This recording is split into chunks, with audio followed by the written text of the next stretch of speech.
कति नाचेको घुमेको खाएको मात्रै भिडियो राख्नु होइन, कहिले कसो त घरको काम गरेको पनि राख्नु पर्यो। आज चाहिँ मैले हिजो र आज मलाई जाडोमा हामीले ओढेको ब्ल्याङ्केटहरू धुन थियो, यत्तिकै भइरहेको थियो नभ्याएर, कामले अब यस्तै हिँडिरहेर पनि भ्याएको थिएन मैले।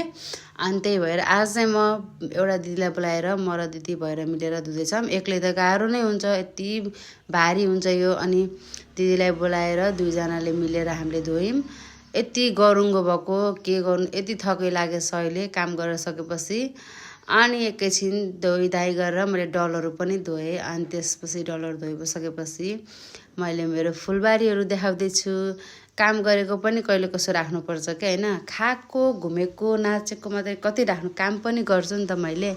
अनि चाहिँ मेरो डल हेर्नु न कस्तो राम्रो राम्रो छ, त्यसलाई पनि धोएर सुकाइदिइसकेको छु। अनि मैले मेरो फुलबारी देखाउँदैछु, कति राम्रो लाग्छ यो फुल फुलेको देख्दा। र यस्तो मन खुसी हुन्छ नि, म त बिहान बिहान सधैँ म उठ्दा बित्तिकै मेरो आँखा यस्तोमै जान्छ क्या फुलहरूमा। फुल हेर्छु अनि बल्ल आनन्द लाग्छ, त्यसपछि काम गर्छु।